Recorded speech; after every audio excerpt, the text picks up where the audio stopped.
He walked into every room like a shadow. No flash, no arrogance. Just a quiet, well-dressed man with polite eyes and a firm handshake. His name? Elias Vance, at least that's what the business card said. He wasn't rich. Not at first. He didn't grow up with privilege or power. In fact, Elias was invisible. A nobody from nowhere. But by the time authorities caught up to him, he had stolen over $64 million, ruined lives across 3 continents, and disappeared without a trace. And he did it all without ever pulling a gun. Elias knew the most powerful weapon in the world wasn't a firearm. It was trust. And trust could be bought, forged, or manipulated. Especially if you wore the right suit, spoke the right words, and smiled at the right time. He posed as an investor, a venture capitalist, a philanthropist, even a financial advisor to a South African mining company. He always had a backstory, always had paperwork, and always had someone willing to vouch for him. But those people, they didn't exist. They were fabricated, some entirely made up, others real identities stolen and repurposed. One investor said, "He had this way of making you feel like you were the smartest person in the room. But he was always 3 moves ahead." It started with fake companies. Elias created a labyrinth of shell corporations, entities with no employees, no assets, no real purpose other than to move money in and out. Using falsified financial statements, he tricked banks into issuing lines of credit. Millions flowed in, but there were no profits, no revenue, just numbers, lies. He forged audits, used software to generate realistic-looking invoices, even tricked reputable law firms into signing off on deals. To the untrained eye, he looked like a rising star. To the institutions he fooled, he was a unicorn, a self-made genius with a golden touch. A junior analyst at a private equity firm noticed something strange. One of Elias's companies reported a $12 million profit on a technology product no one had ever heard of. When the analyst looked deeper, the company's address traced back to an empty lot in Latvia. The report was dismissed. Probably just a typo. No one wanted to believe the golden boy was a fraud. But that analyst kept digging. And what she found next would unravel everything. Elias had over 30 aliases. He flew under different names, rented properties across Europe and Southeast Asia, and used prepaid phones that changed weekly. His digital footprint was almost non-existent.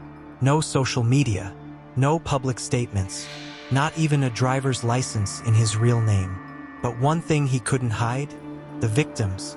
He had conned a retired couple in Belgium out of their life savings, promised to triple their pension fund in 6 months. They remortgaged their home, transferred $900,000 into his investment portfolio, and never heard from him again. The same story echoed in New York, Zurich, Dubai. Each time, the con changed slightly, but the result was the same. Elias vanished, and so did the money. Her name was Nina Calloway, and she had made a career exposing financial predators. When she received a tip about a disappearing investor tied to 3 major frauds across Europe, she didn't hesitate. As she traced the shell companies, she realized something chilling. Each fraud was linked by a single name buried deep in the corporate paperwork: EV Holdings Ltd. She followed that breadcrumb like a bloodhound, and what she uncovered shook her to the core. One of Elias's biggest scams involved a mining company. On paper, it looked legitimate. But there was no mine, no land, no minerals, just slick brochures, fake geological surveys, and a string of staged video calls with actors posing as executives. Elias raised over $20 million from international investors, including pension funds and charities. And then, just like before, he disappeared. By the time Interpol got involved, Elias had left behind a trail of destruction. Over 120 individuals defrauded, 14 fake companies in 6 countries, $64 million stolen, and not a single fingerprint on a weapon. Nina described it best. He didn't need to pull a gun, he just pulled strings, and the world danced. One mistake, that's all it took.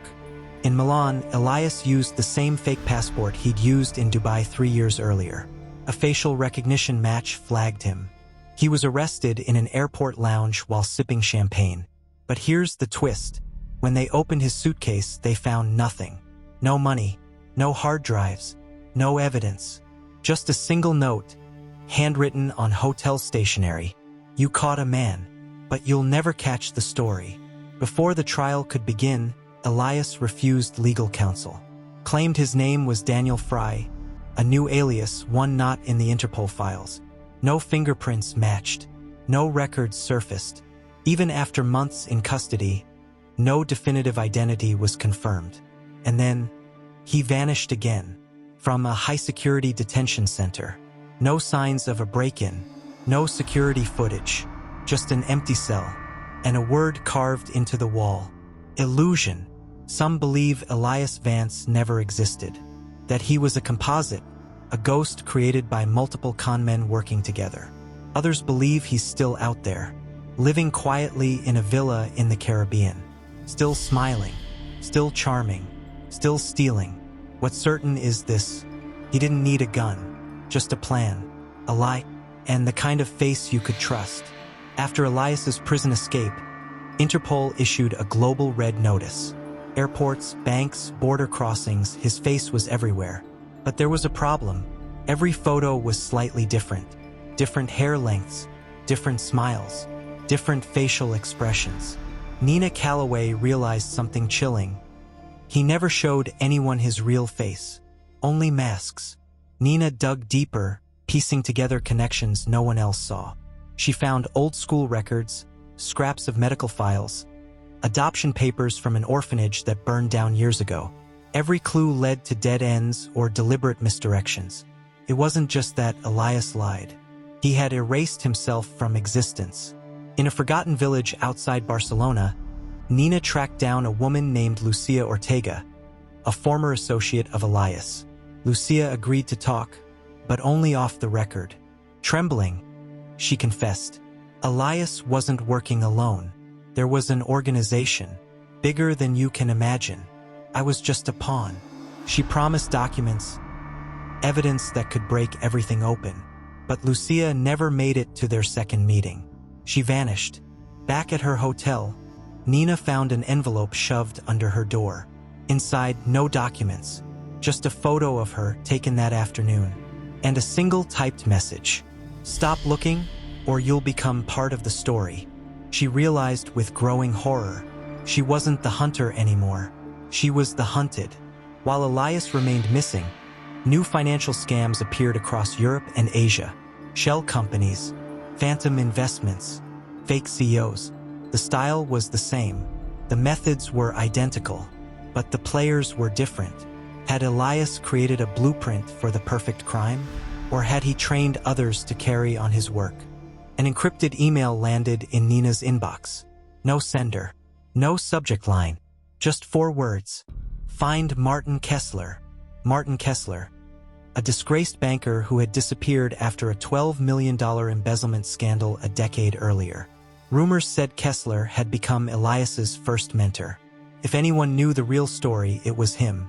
Kessler was rumored to be hiding on Isla de los Perdidos, a lawless island off the coast of Honduras, untouched by extradition treaties. Armed with little more than determination and a recording device, Nina boarded a fishing boat and headed into the unknown. Every mile into open water felt like stepping deeper into a trap. Kessler wasn't the criminal mastermind she imagined. He was a drunk, broken man, living in a crumbling shack. But he knew one thing: Elias? He was never after the money. The money was just the mirror. When Nina demanded to know more, Kessler laughed bitterly. "You're chasing a ghost who doesn't even believe he's real." Before she could press him further, gunshots shattered the night. Kessler died on that island before revealing the full truth. Who killed him? Locals whispered of men in expensive suits arriving by private boats. Nina barely escaped with her life, smuggling herself onto a cargo ship bound for Miami. She had no proof, no story, only deeper questions. Weeks later, a tip led her to Paris, to an underground art auction where pieces bought with dirty money often changed hands. A painting, "The Man of Many Faces," was up for sale. Experts believed it was painted by a skilled but anonymous artist connected to Elias. But Nina saw something chilling. hidden in the brushstrokes, a map, a message. Nina had the painting analyzed by cryptographers. The pattern revealed a single GPS coordinate, somewhere in the Swiss Alps. Why leave a trail? Why now? She packed her bags. The story wasn't over. It was just getting colder. Buried deep in the mountains, Nina found an abandoned chalet. Inside, a burner phone, a ledger of fake bank accounts, and a photo of herself taped to the wall. Beneath the photo, "Welcome, Nina." He was watching her, guiding her, maybe even playing with her. Back in Geneva, a banking executive confessed to Nina, off record, Elias wasn't a thief. He was a correction, a reset button for a rigged system. He stole only from the corrupt, from the ones who had already stolen from others. Was Elias a criminal or a vigilante? The line blurred. Nina learned of a secret gathering where the world's most powerful criminals bought influence, not objects. She infiltrated it, posing as a buyer.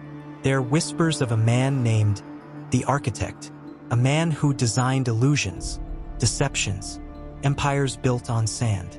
All signs pointed to Elias, or whatever name he now wore. Nina was offered a deal. Stop the investigation. Walk away. Receive a $5 million consulting fee. She refused. Truth wasn't for sale. That night, someone tried to run her off the road. An unexpected ally emerged, a disillusioned hacker known only as Moth. Moth had once worked for Elias's network, building the fake financial systems. Now he wanted redemption. Together, they unraveled the final web. But time was running out. Elias's grand finale wasn't about stealing money. It was about collapsing an empire of corruption. In one night, with digital triggers planted over years, he planned to wipe out billions from illicit accounts, exposing politicians, CEOs, and crime syndicates alike. But would he survive the chaos he unleashed? In a ruined chateau in Belgium, Nina finally met him. Older, grayer, smiling like a man who had already made peace with the end. "You're not here to arrest me, Nina. You're here because you needed to believe someone could beat the system." He offered her a choice: expose everything and become a target forever, or walk away and live. Nina hesitated. Justice or survival? She chose justice. She always would. And so, the final chapter of Elias Vance began not with a bang, but with a leak. A flood of documents, bank records, confessions, names. The world trembled. After the leak, Elias vanished once more. Some say he died in the Alps, buried under snow and secrets. Others claim he lives in Havana, sipping coffee, watching the world he helped expose unravel.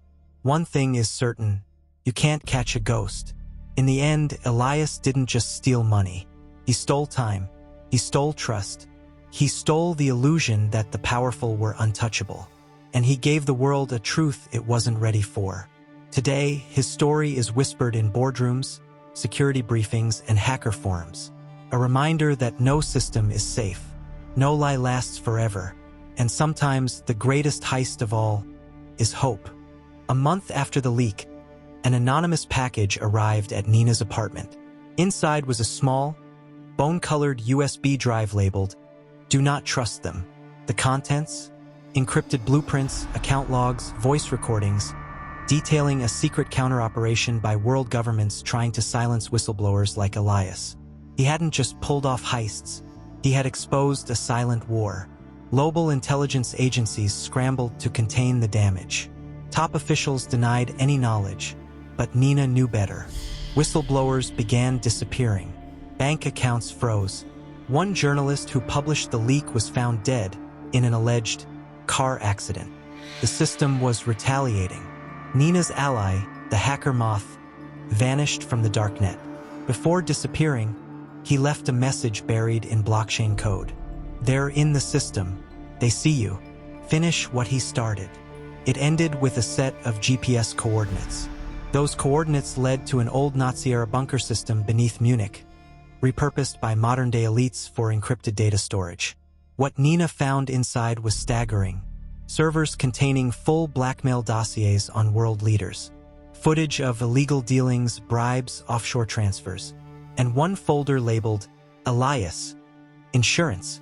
It was his final move, his dead man's switch.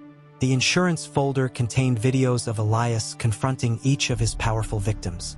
In every video, he made them sign confessions, real, uncoerced, legally binding. "You don't fear the truth," Elias would say. "You fear exposure." And he recorded it all. As Nina prepared to release the final files, she was ambushed by her own agency. Someone inside Interpol, an old mentor, had been compromised. He offered her a deal. "Hand over the files. We bury this quietly, or you disappear like the rest." Nina refused. She was arrested under false charges.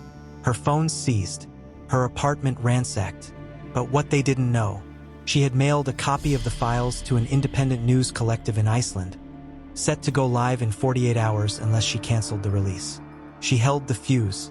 At 9 a.m. Greenwich Mean Time, the world watched live as global elites were outed. Prime ministers laundering money, CEOs funding warlords, presidents accepting bribes from drug cartels. Every confession, every face, live. The world couldn't look away. Governments fell. Senators resigned. Dozens of billionaires were indicted. Elias had done more than rob banks.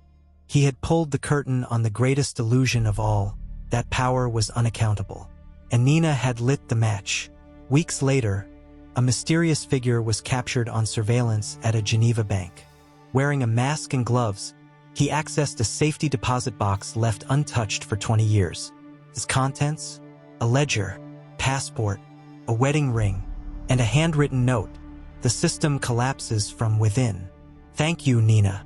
In a remote French village, a gravestone appeared overnight. Elias Vance, 1974 to 2025. He stole from thieves and gave us truth. No one knew who placed it there. No body was ever found. But locals say a man visits it every Christmas, wearing a wool coat and feeding stray dogs. 1 year later, Nina discovered a second encrypted drive left at her doorstep.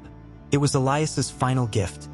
The burn list, a map of 30 remaining criminal financial networks that still operated globally. He hadn't finished his mission. He'd passed the torch. Nina went public. No more hiding. No more shadows. She started the Sentinel Foundation, using Elias's stolen millions to fund investigators, whistleblowers, and ex-cons trying to make amends. The message was clear. We don't need guns to fight injustice. We need courage, truth, and eyes that never close. In one of the last vaults Elias ever accessed, Interpol found a single item, a music box. When opened, it played Beethoven's Moonlight Sonata, his mother's favorite. Inside, a folded note. "I never wanted to be remembered, only to make sure they were never forgotten." The very banks Elias once bled dry were now forced to fund restitution programs for victims of white-collar crime. Their fines paid for shelters, educational reform, and legal aid. They funded the very world Elias had dreamed of, ironically, through their punishment. Justice, through poetic reversal. In the end, Elias's greatest heist wasn't money. It wasn't power. It was belief. He stole back faith in justice. He took the system's own tools, secrecy, greed, and illusion, and turned them inside out. Without ever pulling a gun, he fired a shot heard around the world. Nina stood on the balcony of her safe house, holding the last photograph of Elias, taken years ago. The wind was cold, but her heart wasn't. "He never wanted to be a hero," she whispered, "but he became one the moment he walked away from the money and into the truth." The screen fades to black. A single message appears. Justice isn't loud. Sometimes, it's silent and unforgettable.